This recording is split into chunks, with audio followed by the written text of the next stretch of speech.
ഈ വർഷത്തെ മുന്തിരി എല്ലാം വിളവെടുത്ത് കഴിഞ്ഞു. ഇനി നമുക്ക് ഇതിനെ ഒന്ന് പ്രൂൺ ചെയ്തെടുക്കണം. അപ്പോൾ അതിന്റെ പ്രൂണിങ് എങ്ങനെയാണുള്ളത് കാണിച്ചു തരാം കേട്ടോ. ഇത് കണ്ടോ, ഇതുപോലത്തെ നമ്മുടെ ചെറിയ ചെറിയ തണ്ടുകളാണ് നമ്മൾ ഇതിൽ നിന്ന് വെട്ടി മാറ്റേണ്ടത് കേട്ടോ. ഇങ്ങനത്തെ ചെറിയ തണ്ടുകൾ വെട്ടി മാറ്റി, അതായത് വലിയ തണ്ടിൽ നിന്നും ചെറുതായിട്ട് വരുന്ന ആ ഒരു സ്ഥലം ഉണ്ടല്ലോ, അതൊക്കെ വെട്ടി മാറ്റി ഇതുപോലെ ഇങ്ങനെ വലിച്ച് ഒഴിവാക്കി എന്നിട്ട് വേണം നമ്മൾ പ്രൂണിങ് തുടങ്ങാൻ വേണ്ടിയിട്ട് കേട്ടോ.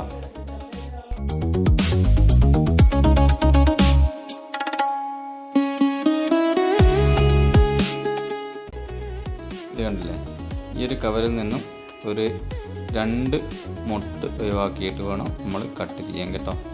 അങ്ങനെ കട്ട് ചെയ്ത് കഴിഞ്ഞാൽ പിന്നീട് വരുന്ന ആ ഒരു നമ്മൾ ബാക്കി വെച്ച ആ ഒരു തണ്ടിൽ നിന്നും പുതിയ ഇലകളും അതോടൊപ്പം ചെറിയ പൂവുകളായിട്ടാണ് അടുത്ത പ്രാവശ്യം നമുക്ക് കിട്ടുന്നത് കേട്ടോ.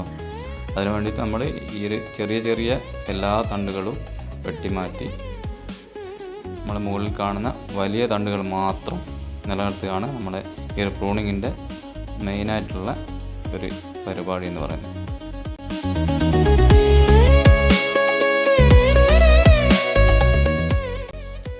ഇതിപ്പോൾ നമ്മൾ 2 വർഷം കൊണ്ടായിട്ട് വെട്ടിക്കൊടുത്തുകൊണ്ട് വന്ന് വീണ്ടും പല ശിഖരങ്ങളായിട്ട് വന്നിട്ട് അതൊക്കെ വെട്ടിയതിൻ്റെ ഒരു പാടാണ് കേട്ടോ ഇത്.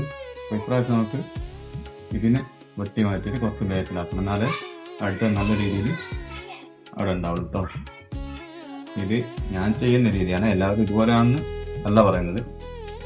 ഞാനിതുവരെ ചെയ്ത് വന്ന ഒരു രീതിയാണ് ഈ കാണിക്കുന്നത്. പ്രൂണിങ് കഴിഞ്ഞിട്ടുള്ള നമ്മുടെ മുന്തിരി വള്ളിയുടെ ഒരു സ്ഥിതിയാണ് കേട്ടോ ഇത്.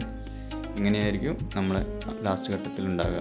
ചെറിയ ചെറിയ കൊമ്പുകളും അതുപോലെ ഇലകളും എല്ലാം നമ്മൾ വെട്ടി മാറ്റിക്കൊണ്ട് വലിയ തണ്ടുകൾ മാത്രമേ ഇതുപോലെ നമ്മുടെ പന്തലിൽ നിലനിർത്തുകയുള്ളൂ കേട്ടോ.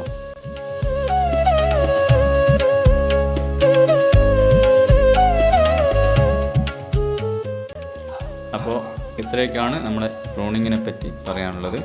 ഇനി നമ്മൾ ഇതിൻ്റെ ചുവട്ടിൽ പിന്നെ നന്നായിട്ട് ഇളക്കി കൊടുത്ത് അതിൻ്റെ പൊടിവളവും കാര്യങ്ങളൊക്കെ ഇട്ട് കൊടുത്തതിന് ശേഷം നല്ല വൃത്തിയായി കൊണ്ടു നടക്കാനാണ് പോകുന്നത് കേട്ടോ.